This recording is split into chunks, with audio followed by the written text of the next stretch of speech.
No canal de Suez, no Egito, nos últimos dias, isso sim é de arrancar os cabelos. Um navio cargueiro de 400 metros de comprimento encalhou e bloqueou a passagem nesse caminho importantíssimo para o comércio internacional. O trabalho de remoção pode levar semanas. Nos Estados Unidos, outra operação complexa para desmanchar um navio que adernou mostra o tamanho da encrenca ao lidar com super embarcações. Do alto destas pirâmides, 40 séculos contam a história do Canal de Suez. Sim, um faraó de 1.800 anos antes de Cristo já tinha mandado cavar canais para facilitar as viagens das caravanas entre o Mediterrâneo e o Mar Vermelho.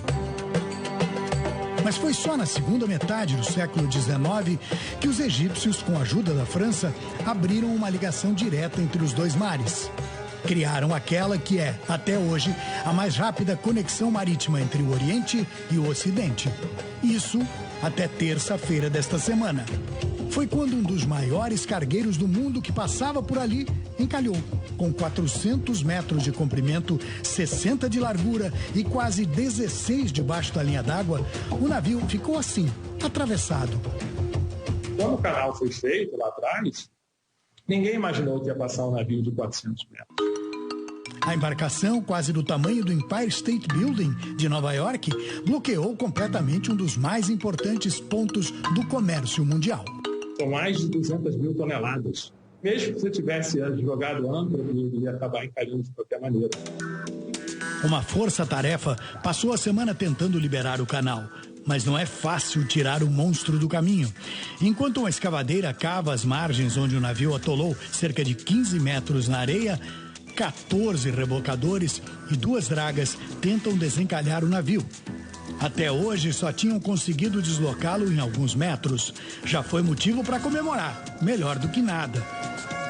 Mas ele continua atravessado. Pelo menos a parte traseira já não está mais atolada. O presidente do Egito, preocupado com a perda de uma das maiores rendas do país, perdeu a paciência. Mandou dar um jeito e desembarcar os contêineres. Uma fila de caminhões se formou no deserto. Cada um leva no máximo 2 contêineres. São 20 mil a bordo. Isso vai levar algum tempo. Caminho trancado, congestionamento na certa. Mais de 300 navios se acumularam nas entradas e dentro do canal, esperando uma definição. Deu para ver o engarrafamento do espaço.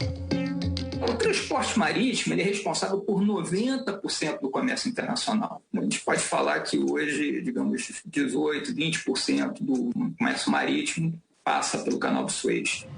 É até difícil calcular o tamanho do prejuízo. Uma coisa é certa, toda vez que um cargueiro desse porte tem problemas, a conta é tão grande quanto eles. Em setembro de 2019, o MV Golden Ray, um cargueiro de 200 metros de extensão, tombou logo após sair do porto de Brunswick, nos Estados Unidos. Esse, sem salvação, virou sucata, junto com os 4.000 carros 0 quilômetro que levava dentro. E para tirar eles de lá, estão até hoje fatiando o navio, pedaço por pedaço. A operação de remoção saiu bem salgada, quase 800 milhões de dólares e bem longe de acabar. Lá no Egito, o problema não foi tão grave. O navio e as mercadorias estão a salvo, mas o estrago financeiro é bem maior. Uma prestigiada revista marítima internacional calculou que só as mercadorias que deixam de passar por dia de fechamento no Canal de Suez valem cerca de 10 bilhões de dólares. Além disso, tem a queima extra de combustível, o atraso nas entregas de produtos fundamentais para o mundo todo. E vai ter navio que vai ter que dar marcha ré e contornar toda a África, como no tempo das caravelas, aumentando a viagem entre Ásia e o velho continente em até 2 semanas. Um navio porta-contêiner desse, o custo pode ser da ordem de grandeza de 50 mil dólares, mais de 40 mil dólares por dia operacional. A tripulação, manutenção, reparos, seguros. A nova rota fez surgir outro problema: o aumento da ação dos piratas na costa leste africana. O impacto é global. Nesta semana já faltou café solúvel na Ásia, peças de automóvel na Europa. E o bloqueio de Suez pode respingar até aqui no Brasil.